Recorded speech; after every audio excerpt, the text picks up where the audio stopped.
Mateus 28, eu falei sobre esse texto ontem na igreja, totalmente diferente.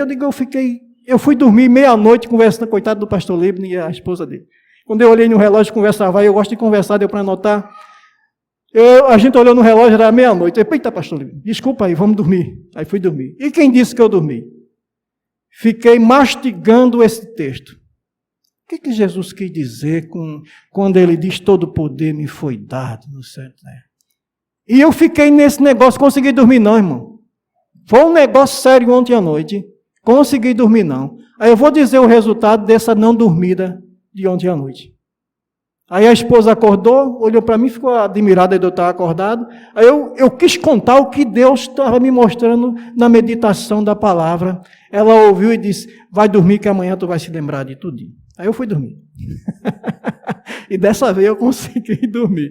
Mas só depois de mastigar bem esse texto, né? Vamos lá, amados. Leia aí o versículo 18 e depois, se quem puder me ajudar, vá para João, o Evangelho, o capítulo 1, e leia os 3 primeiros versículos, depois de a gente ler esse 18 aqui de Mateus 28. Jesus aproximou-se e falou-lhe dizendo, toda a autoridade me foi dada no céu e na terra.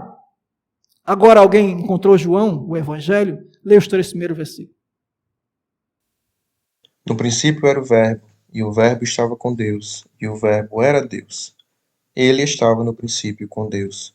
Todas as coisas foram feitas por intermédio dele, e sem ele, nada do que foi feito se fez. A vida estava nele, e a vida era a luz dos homens. Esse texto defende a deidade de Jesus Cristo. Né? A deidade de Jesus Cristo é usado para defender que Jesus é Deus. Aí ele está dizendo, no verso 18 que a gente leu, de Mateus 28, ele diz que todo o poder foi dado a ele aonde? Ele está dizendo, eu sou Deus. Também.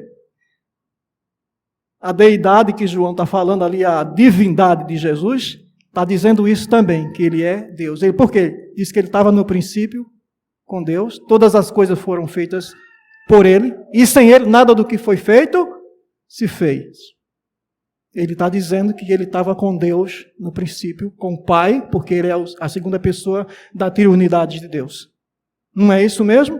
Mas vamos ver, mas tem alguma coisa a mais nesse negócio, a mastigação foi grande. Tem alguma coisa a mais. Vai para o versículo 12 de João, do Evangelho. Vamos ver o que é que tem mais. E o que é esse poder que ele diz que tem? Que ele é Deus, a gente sabe. Foi essa a demora para dormir ontem, porque eu digo que eu fiquei devendo o meu público. Eu fiquei devendo, e eu não vou dormir. Ou seja, Deus não me deixou dormir enquanto ele não me disse o que era. E veja o que tem no versículo 12. João 12. Pode ler. Mas a todos quantos o receberam, deu-lhes o poder de serem feitos filhos de Deus, a saber, aos que creem no seu nome. Já dá para a gente enxergar qual é o poder que ele está falando? Qual é o poder que ele está dizendo aí? Que ele tem, que ele pegou do céu. Que ele tem esse poder na terra. Qual é o poder que esse versículo diz que Jesus tem? O versículo anterior disse que veio para o que era seu, que é o povo de Israel. Mas os seus não receberam, o rejeitaram. Nós somos israelitas? A igreja é Israel? Também não. Mas a todo quanto os receberam, deu-lhes o poder de serem o quê? Feitos. Somos filhos de Deus? Sim. Pela deidade que se transformou, que habitou num corpo humano para resolver o problema nosso de pecado. De uma vez por toda. O sacrifício perfeito que não falha, porque veio do céu. O Cordeiro imaculado, aquele que foi pregado desde o Gênesis até chegar o Novo Testamento. E continuamos pregando sobre ele. Só que agora ele quer que a gente tenha a autoridade do céu. E essa autoridade foi mencionada agora. E sabe o que a gente está fazendo? Usando Bíblia para interpretar Bíblia. Quem é o maior intérprete da Bíblia? A Bíblia. E é o que a gente está fazendo. Eu não estou interpretando, a gente está usando a Bíblia, deixando Deus interpretar a sua palavra, porque a palavra é de Deus. João 8:32, Jesus diz o quê? Conhecereis a verdade. E a verdade? João 14:6 diz o quê? Ele é a verdade. Ele é. Aí volta para Gênesis. No princípio era o verbo, que ele diz que está lá em Gênesis, fazendo todas as coisas. E o poder que ele trouxe do céu foi porque ele se tornou um ser humano e trouxe a divindade para a humanidade. Aí o que as cartas de João, aqui em João, o Evangelho está defendendo a deidade de Jesus, que ele é Deus. E as cartas de João estão fazendo o quê? Defendendo a humanidade dele. Como é grandiosa a Bíblia. Quando você começa a estudar e ver essas coisas, enxergar, Deus faz você enxergar com os olhos dele, usando a sua palavra, que é a luneta de Deus, para iluminar o coração humano e mostrar a sua verdade. Amado, eu fiquei ontem à noite que eu não cabia em mim, por isso que eu tive demora para dormir. Demorei para dormir, observando esse texto. Eu digo, não, será que eu estou vendo direito, Senhor? Eu nunca tinha observado desse jeito essa palavra. Eu já tinha pregado isso aqui, não sei quantas vezes, que é um texto que eu amo esse texto aqui, porque a gente usa muito na questão evangelística, de missões e tudo mais, né? Aqui está a grande comissão nesse texto, mas nunca tinha percebido essa ligação. Sabe por que ontem eu fiquei pensando, quando eu estava pensando sobre isso, o que foi que veio na minha cabeça? O que os apóstolos fizeram para pegar autoridade e mostrar para os seus irmãos judeus, israelitas, o que Deus estava revelando por meio de Cristo, a grandiosidade que Ele estava revelando por meio de Cristo. Eles pegaram o que eles conheciam, o que os judeus conheciam, para mostrar que Jesus Cristo é Deus, que através de Jesus Cristo, o ser humano comum, pecador que merece o inferno, dá direito a entrar no céu, se tornando agora filho de Deus. Agora vamos pegar esse poder de filho, que é isso que a gente tem. É esse poder que ele está falando aqui nesse texto. Nós temos o poder de filho, amados. Isso não é pouca coisa, não. Jesus, se eu trouxe o poder do céu e estou dando aqui na terra, eu tenho o poder na terra de transformar todo aquele que crê no meu nome em se tornarem filhos de Deus, aos que creem. Então, o nosso trabalho, se é que eu posso usar essa palavra, dizer nosso trabalho, eu quero retificar aqui. Não é nosso trabalho. O texto seguindo vai dizer que o trabalho não é nosso. Alguém que toca, quem estava tocando o violão? Foi o pastor João. Quando eu crescer um dia, eu vou tocar assim lá. Quando eu crescer. Maravilhoso, pastor. Deus continue utilizando suas mãos para tirar canções assim. Eu estava ali me deleitando no toque do violão e ainda mais casado aí. Eu não sabia que o nosso amado pastor aí, né, jovem pastor, ele tinha esse talento na voz. Canta com aquela suavidade. E se eu fosse cantar como o pastor João tocando aí, eu ia me embaralhar todo na hora que ele fizesse aqueles arranjos. Eu digo, agora o pastor vai se perder. Aí ele não esquecia que tinha o violão lá e seguia a melodia. Parecia que ele estava lá com uma prancha no mar lá e pegando uma onda e indo. Sabe? Maravilhoso, maravilhoso. Deus usa cada um do jeito que Ele quer, não é?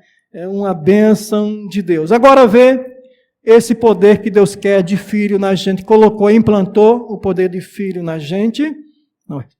Veja o que é que diz o verso 19. Ide, portanto, fazei discípulos de todas as nações, batizando-os em nome do Pai, do Filho e do Espírito Santo. Pega esse poder de filho. Por quê? Porque sois filhos. Veja o que diz Gálatas 4, 6 e 7. Vamos lá para Gálatas. Veja o que diz Gálatas 6 e 7 nessa mesma direção. 4, 6 e 7. E porque sois filhos, Deus enviou aos vossos corações o Espírito do seu Filho que clama, Abba, Pai. De sorte que já não és escravo, porém filhos. e sendo filho também herdeiros por Deus. Estão entendendo que grandiosidade, que coisa fantástica, maravilhosa a palavra de Deus. E eu só estou lendo a palavra de Deus para transmitir o que Deus quer que seja transmitido, não o que eu quero, o que eu acho que deve ser, mas é a palavra simplesmente lida. Nós temos o poder de filho, amados. Quando nos tornamos filhos de Deus por adoção em Jesus Cristo, ouvindo a sua palavra, por isso que ele diz, João 14:6, que ele é a verdade, o princípio, o verbo, que criou todas as coisas e que trouxe a autoridade do céu de transformar um pecador miserável que merece o inferno em filho de Deus por adoção em Jesus Cristo. Coisa tão simples e que a gente complica, e eu vou explicar por quê. Eu posso falar isso 1000 vezes. Foi o que aconteceu com o meu filho e comigo. Pastor, desde 2004, na frente de um trabalho, mas que não conseguia aplicar a minha vida, o que eu conhecia naquele tempo, o pouquinho que eu conhecia, para o meu filho conhecer e fazê-lo viver sem precisar abrir a boca, levando o menino para brincar, andando por um caminho, levando para um supermercado, levando ele para um lazer que me cobrava tanto, e eu reclamava que eu não tinha dinheiro para me defender, e ele cobrando, né? E até hoje ele fala um pouco sobre isso ainda. Ele acha que, na concepção dele de tudo que aconteceu, eu não acompanhei o crescimento dele, né? E quando veio para cá, ele sentiu muito, porque ele queria agora, eita pai, agora é que, enfim, vai chegar o neto, o senhor vai se afastar. Aí a gente vê o neto pelo celular. E ainda dando graças a Deus, porque a gente podia nem estar aqui. Então eu estou aqui por gratidão a Deus. Não estou aqui simplesmente para ser um missionário ou um pregador do Evangelho, mas por gratidão. Porque quando Deus fez isso, eu disse para Deus, o que tiver de vida vai ser gasto dentro da tua soberana vontade.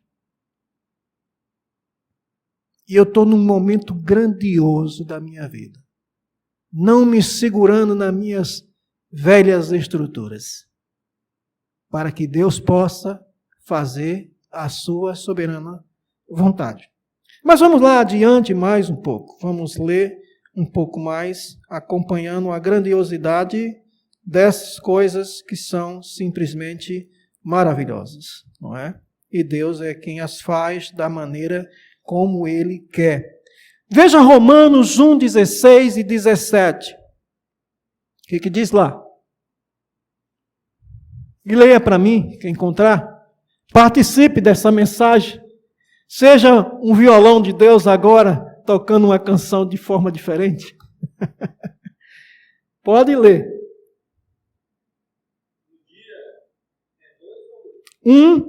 capítulo 1 de Romanos, versos 16 e 17. Pois não me envergonho do Evangelho, porque é o poder de Deus, para a salvação de todo aquele que crê, primeiro do judeu e também do grego. Visto que a justiça de Deus se revela no Evangelho, de fé em fé, como está escrito, o justo viverá por fé. Então vamos lá, amados. Vocês gostariam que todas as pessoas do bairro aqui viessem para a igreja, se convertessem, além de vir se convertessem? É perfeitamente possível. A gente olha para os prédios, né, pastor? A gente estava até olhando para os prédios e a gente vendo as dificuldades, né? Entrar nos prédios, como conversou um pouco sobre isso, muito difícil. Você pode entrar nos prédios sem precisar adentrar fisicamente. Não estou falando de coisa sobrenatural demais que a gente não possa entender. Sabe como é que o Evangelho funciona? É desse jeito que Jesus está descrevendo aqui. É o poder de filho que ele trouxe do céu para a terra, esse poder. Ele trouxe do céu para a terra quando ele se transformou num ser humano igual a nós. Porém, sem pecado. Sem pecado. Desculpe aí, irmãos, que eu estou com... A gripe me pegou, não peguei ela me pegou. Sabe? E desde o início da semana, e essa gripe está insistindo. Foi embora, mas aquela coriza horrorosa que fica incomodando a gente de vez em quando. Então, amados, é aplicando. Esse foi o meu problema com o meu filho. Essa grande descoberta que eu fiz. Então, a culpa não foi do filho. A Bíblia diz que eles vão ser rebeldes, que a astúcia está no coração da criança. É natural. E ainda mais natural é um pai que ama seu filho e conduzir, corrigi-lo. Disciplina, aí não significa só a varinha, como o texto também menciona. Disciplina, essa varinha espiritual que entra no coração, faz o serviço, porque ela não volta vazia. A gente tem que aplicar ela à minha vida, fazer aquilo que uma criança precisa da presença do pai, não esquecer disso, não usar desculpa do trabalho, disso ou daquilo que está tirando da presença. Então, ter filho é uma responsabilidade grande e a gente precisa ter consciência. Hoje eu tenho consciência do prejuízo. Para consertar, levou aí quase 8 anos para consertar. E foi doloroso para mim, porque foi como fazer uma cirurgia mais perigosa do que essa do coração. Porque dá para perceber que a gente ama fazer isso. Pregar o Evangelho, para mim, eu prego de forma natural. Olha, fiz esse papel aqui para fazer isso. Tem outro aqui, preparei 2 mensagens, não estou falando nada do que está no papel. Quase nada, estou aproveitando os detalhes aqui, porque Deus mostrou outra coisa, né? Ele deu um trabalhão para fazer isso. Entendeu, amados? Quando eu fico assim mais natural, eu percebo que tanto eu passo com mais facilidade, quanto as pessoas também absorvem melhor. Tem que ser pregado a mim, primeiro. A mensagem que eu falo com a boca, ela tem que sair em atitude. Com naturalidade. A gente come o feijão, o arroz, ele entra e vai, o corpo vai como uma máquina, a gente nem sabe como é que acontece. Os médicos tentam explicar por A mais B, que é assim que a gente nem sabe exatamente como acontece. Eu sei que a gente come o feijão, o arroz, o corpo transforma em açúcar, em gordura. Nós somos uma fábrica de açúcar e gordura. O que não é açúcar, quando entra, sai como açúcar, se transforma em açúcar dentro e vai para cada parte que O corpo humano é fantástico. Não tem quem avalie o corpo humano para não ter a descrição de Deus no próprio corpo. Porque é fantástico o funcionamento. Quando qualquer coisa dessa para de funcionar normalmente, a gente vai precisar dos médicos, como eu precisei, não é? Então, preciso aplicar o Evangelho, o poder de filho aplicado à minha vida. Eu viver como filho de Deus. Aí Jesus veio para dar esse exemplo, para a gente não ter desculpa de que, eu não sei como fazer. Olha para Jesus, vive como Jesus viveu. Anda como Jesus andou, pisa nas pegadas do Mestre. Eu acho interessante, Jesus pregou para 5.000 pessoas no momento, alimentou, que eles estavam famintos e poderiam morrer ali no deserto. Depois, 4.000, 5.000, alimentou de 2 formas, com a palavra de Deus e com alimento substancial para que as pessoas não perecessem ali. Mas o interessante de tudo isso, ele podia ter uma multidão. Já pensou a igreja com 5.000, 2 quase ao mesmo tempo? Como a gente ia achar isso maravilhoso. Não é verdade isso? Mas ele pegou de tanta gente que para onde ele não tinha para onde escapar, a não ser para o deserto.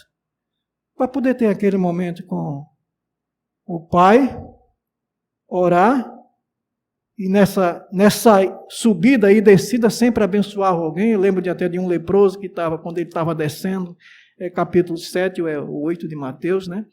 Ele vai e cura aquele homem enfermo, depois tem um centurião e tudo mais, e ele vai fazendo uma série de serviços para mostrar quem ele é, para que o seu ministério fosse bem baseado no que as Escrituras estavam falando sobre ele.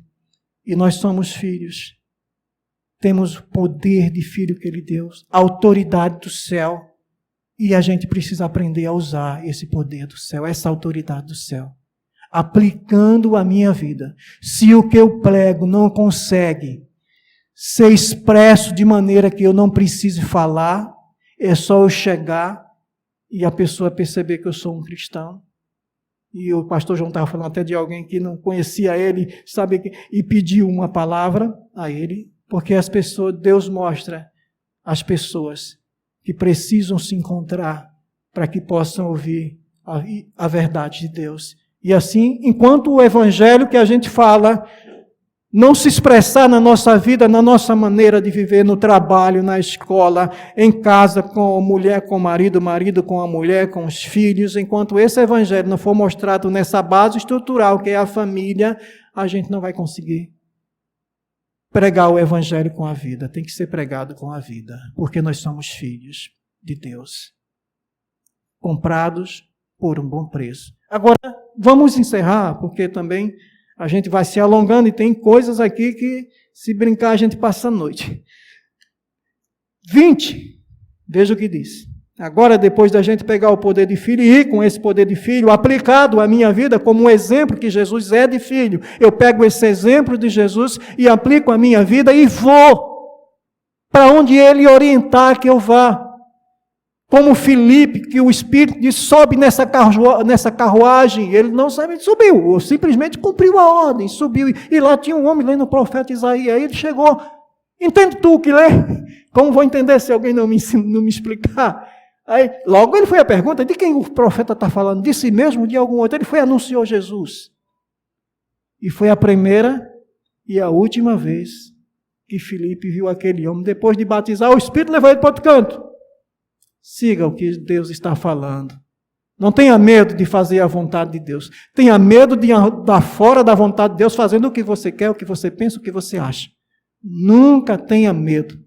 Como eu falei para você no princípio, a gente chegou aqui há 18 anos atrás, sem ter garantias de sustento. E embora hoje eu tenha um salário mínimo, que ganhei através desses cortes que eu tenho, dessas marcas no meu corpo, eu preferia poder trabalhar.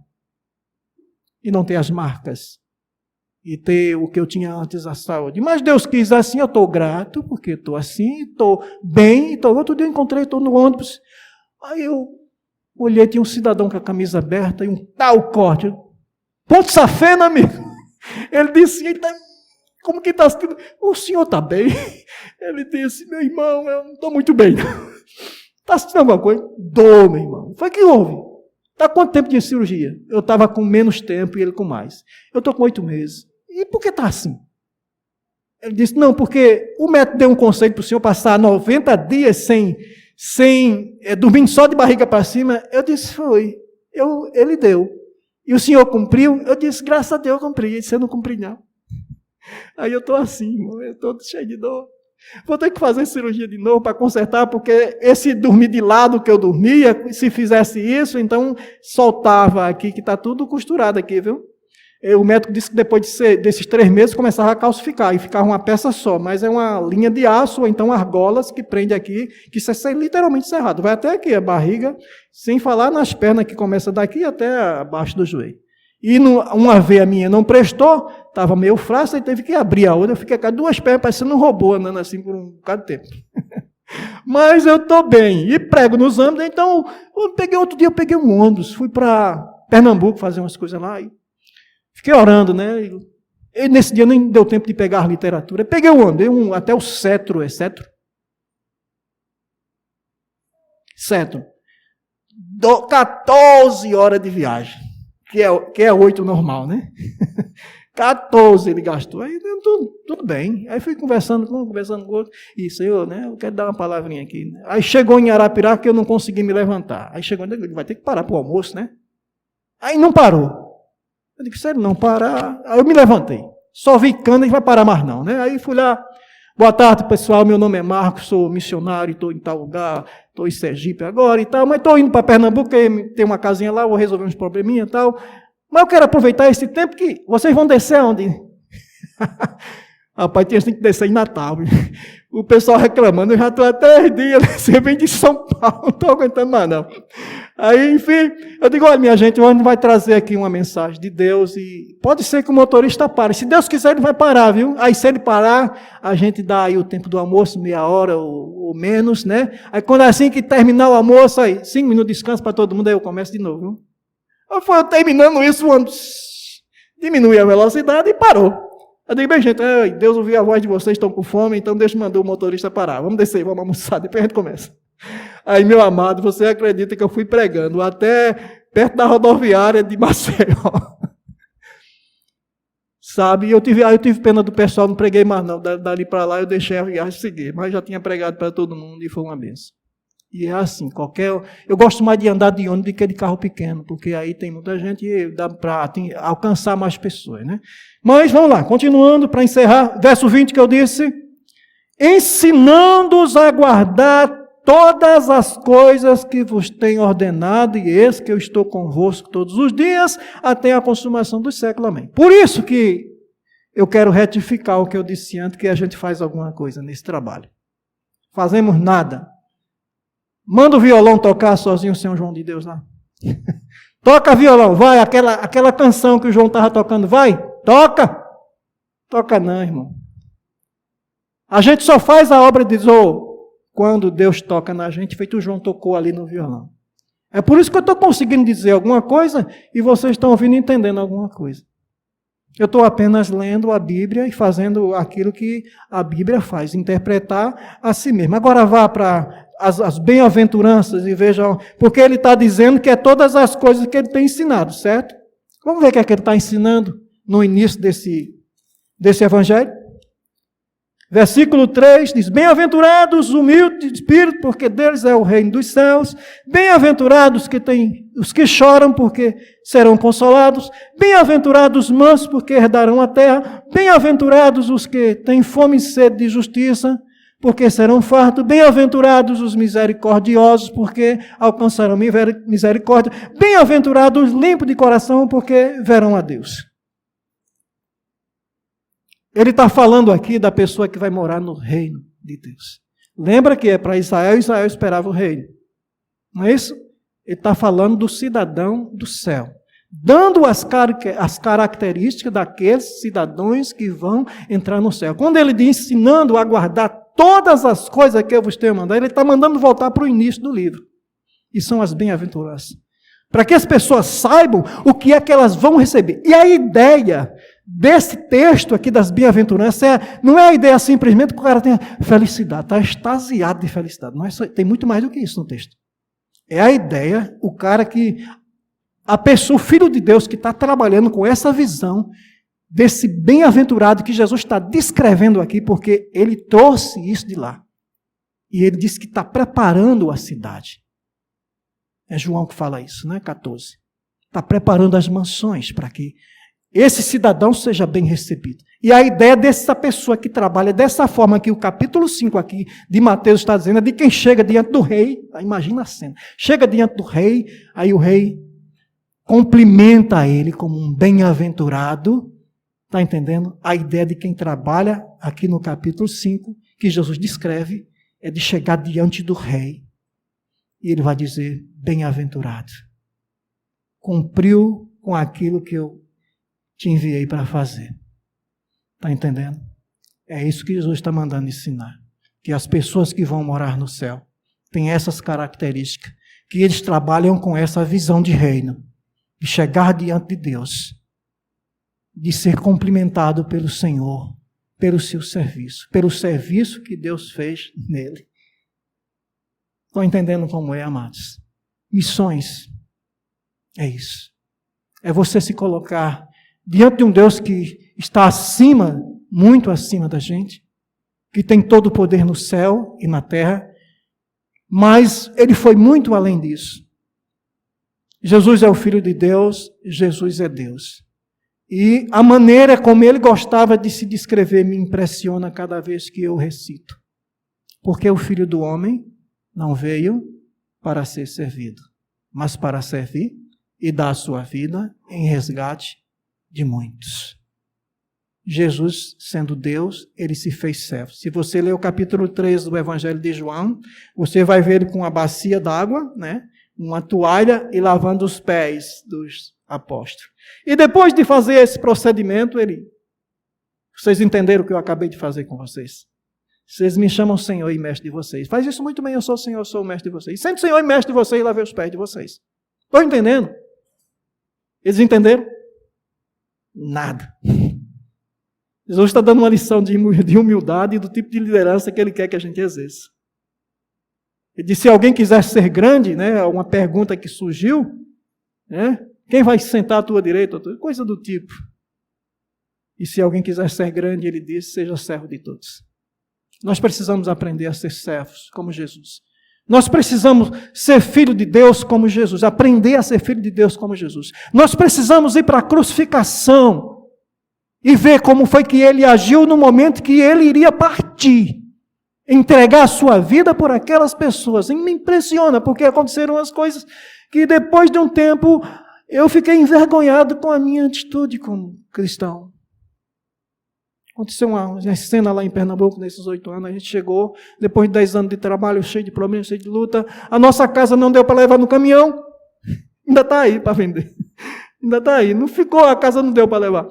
Chegamos lá pagando aluguel, e não tínhamos como pagar, não tínhamos cliente, não tínhamos nada, tínhamos um problema para resolver, família para cuidar, e não tínhamos trabalho, não tínhamos clientes, nossos clientes ficaram aqui, e aí eu fiquei na dependência dos meus irmãos, de lá de Pernambuco, e o pastor tinha uma casa no terreno da igreja, uma casa velha que ficou acertado para a gente ir morar, mas na semana que eu me mudei, o pastor disse, não vai ser possível a casa. A gente vai pagar um aluguel para você por 1 ano. Foi, assinou um contrato, com 3 meses o pastor chega e diz que não pode pagar o aluguel porque a igreja está sem condição. Aí eu me irritei com ele. Cobrei. Trabalhei por 10 anos. 10 anos. Não tive salário. Isso foi ruim, irmãos. Muito ruim. Cobrei. Fiquei bravo. Cadê o pastor? Cadê o crente agora? Cadê o exemplo de Jesus? Jesus fez isso com quem bateu no rosto dele. Jesus fez isso quando cuspiu no seu rosto. Nós precisamos seguir o exemplo de Jesus. Mas é bom quando ele manda as bênçãos. Agora, quando as bênçãos chegam num aperto desse, a gente quer cobrar o salário. Está vendo que não é a gente que faz? Que quem faz é Deus. Usando, se a gente se comportar como violão. Manda ele tocar. Cadê que ele tocou feito junto? Tocou não. Só se Deus tocar. Se Deus usar a gente. Sabe por que não estamos conseguindo tocar no coração das pessoas? Porque a gente não está seguindo o exemplo de Jesus. Porque a gente não está sendo filho de Deus ao exemplo de Jesus. Porque a gente não está se deixando crucificar. Porque a gente não está permitindo que se cuspa na cara sem a gente dizer nada. Então a gente não vai ganhar ninguém desse jeito. Porque o Evangelho é desse jeito. É sofrido. Quantos profetas passaram por essa dificuldade que Jesus passou? Quantos foram mortos por pregar o Evangelho? Dá uma olhada em Lamentações. Dá uma olhada nos servos de Deus. Se eu não aplicar a palavra de Deus na minha vida, e nesses momentos eu não me comportar como filho de Deus, então eu não vou convencer ninguém. Não convenci meu filho, porque eu não estava aplicando a palavra de Deus. Não estava ensinando o menino no momento que precisava ensinar o menino, porque eu estava cuidando de muitos meninos, outros que não eram meu filho. Mas aí, para continuar como pastor, eu precisei consertar o problema com o filho. Precisei consertar. Vamos consertar, amados, os problemas que a gente tem, que são muitos, não são poucos. Cada um tem mais ou tem menos, mas tem problema para resolver. E está aqui o remédio. Quando aplicamos a nossa vida, as coisas se resolvem naturalmente. É como comida. Você está doente, mas não tem remédio melhor do que a alimentação. Mas precisa ir para a farmácia. Deixar o corpo ficar enfermo para pegar o remédio da farmácia. Te alimenta direito, cuida do corpo, caminha. Agora eu sou obrigado a caminhar. Eu estou gostando até do negócio. Eu estou deixando de pagar Uber e estou indo para os médicos agora caminhando. Né? Caminhando. Estava pagando quase mais de R$300 de Uber. Aí foi cortada uma parte do sustento, aí eu fui obrigado a caminhar mais. Em vez de ter aquele tempo de manhã, eu aproveito quando vai para os médicos aí para a gente resolver essa questão. Então, amados, vamos aplicar, resolver. Sim. Aí, com a questão da casa, eu chego um dia, minha esposa lá na igreja que tem a casa. Aí, depois da casa construída agora, né? Casa dos sonhos. Eu apliquei, fiz da base, gastamos 5 mil reais só de ferro para a estrutura de primeira. A casa ficou linda. Cabe 2 carros na garagem, não tem nenhum, mas cabe 2. Cabe 2 carros, tá arrumada. Aí quando arrumar a casa, que a gente, eita, agora nós tá podendo, né, filho? Aí Deus disse, não, mas tu não vai morar aí, não. Vai embora, pai, vai lá para Aracaju. Viemos embora para Aracaju, não contamos história, não. Porque eu prometi a Deus que a gente ia gastar a nossa vida dentro da vontade dele. Sim, aí chegamos na casa, nessa igreja, não tem a casa velha. Aí a esposa foi, quando a gente entrou na igreja, aí ela ficou bem assim, olhando para a casa. Disse, Marco! Digo, oxe, chega, me assustei. O que foi? A casa, eu estou vendo a casa. O que é que tem a casa? A casa está de pé. Porque uma das razões pelas quais a gente não foi morar na casa é que ela ia ser derrubada. Ainda não derrubaram a casa, depois de 8 anos. A casa ainda não foi derrubada e eu fui para cima do balcão, 10 anos de trabalho, como é que pode um negócio desse, né? Que coisa horrorosa. Que pastor é o senhor, né? Aquele negócio todo. Aí a minha esposa disse assim, a casa está de pé e Deus não quis que a gente morasse nela. Porque Deus queria nos dar uma casa melhor. Aí a ficha... Quê? Fiquei espantado e foi verdade. Pura verdade. Aí a vergonha saiu. Que coisa extraordinária. Que coisa. Como somos fracos na hora que Deus quer a nossa fidelidade. Que Deus quer uma adoração, um filho exemplar. Eu me comportei pior do que o meu. Pior. Fiquei envergonhado. Puxa. Por que eu abri a boca? Tem tolos que são tidos por sábio quando fica calado. Eu fui um tolo que fui tolo mesmo. Abri a boca, meus irmãos amados. Tem muito mais para a gente, mas... O que foi dado agora é o suficiente para a gente refletir. Eu não sou um exemplo nessas coisas. Deu para notar. Com um pouquinho do que a gente contou, porque se for contar mesmo, né? Deus é maravilhoso no seu trabalhar. Não fazemos a obra de Deus. Ele usa a gente para fazer. Não usamos o poder de Deus. O poder de Deus nos usa para fazer. E esse poder não é qualquer coisa. É poder de filho e um filho exemplar que cumpriu a determinação do seu pai até a morte e morte de cruz. E ensinou até os últimos milésimos de segundo, até contar. Mas que coisa extraordinária. Pregado. Ai, desce da cruz. Tu é o filho de Deus. Salva-te! Pai, perdoa. Sabe o que estão fazendo? Não sabe o que estão dizendo, não, Pai. Perdoa. Mateus 5, 44. Amai os vossos inimigos e orai pelos que vos perseguem. Esse foi o versículo desse mês escolhido pelo meu filho mais novo. Aí a mãe dele olhou assim e disse, mãe, não é melhor outro versículo? Mãe, deixa o meu versículo. O João, mãe, insistiu. Para ser esse versículo que a gente já decorou. Toda hora de comida. Se a gente esquecer, é o João. Mateus 5, 44. Aí a gente vai, recita e ora. É maravilhoso. Deus nos deu famílias e nos deu essa família para a gente estar no centro da sua vontade por meio do corpo de Cristo.